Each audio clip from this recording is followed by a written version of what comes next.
And then we have governance and also culture. Can you make one or two examples? Because governance is, yeah, not as tangible as governance can get. Yeah, and same for culture. So I don't know. Is there any story you can share that really highlights how a good governance and also how ultimately a good innovation or at least experimentation culture is being lived in a corporate? So you want a positive example or a negative example or both? Give me both. Okay. Let's see. So I'll give an example, which is one of the best teams I've ever trained and coached, and it was in China.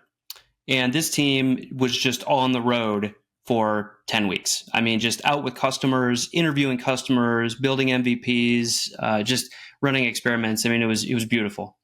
And this was a strategically aligned project, right? We had the milestones kind of set up, and we came back to the way I remember it in my mind is a little bit stylish and not true now, but it's like, we arrived and we're just kind of sweaty, still dirty from the road. And we owned this mahogany office in China where the VP is waiting. And we just gave this amazing presentation, which completely changed the segmentation and did it correctly for all of China for this company. I mean, it was beautiful.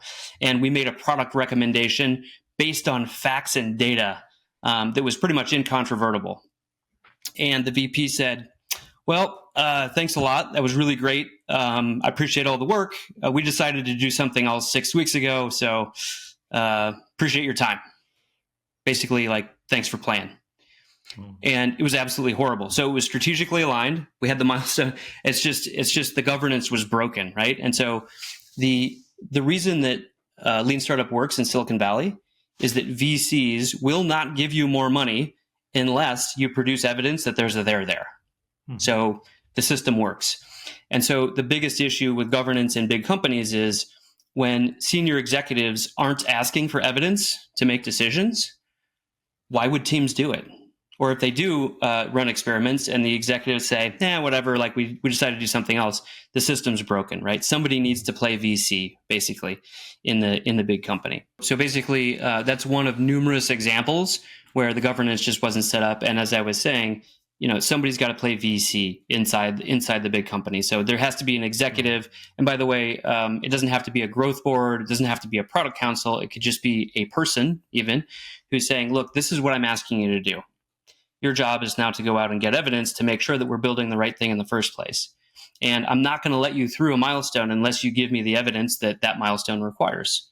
By the way, if you can't generate the evidence to get through the milestone, then tell me we should stop doing it. Make that recommendation.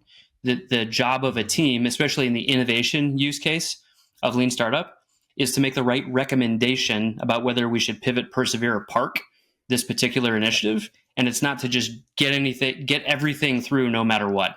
Hold on for it forever. Yeah, exactly. Yeah, exactly. 100%. By the way, interesting note, the funnel shape of an innovation funnel is funnel shaped because of pivot, persevere, park. So we're consciously choosing to work on less and less things because we're identifying the strongest. Maybe all of them are great. Maybe all those initiatives are great, but we only want the strongest to go and scale in the end.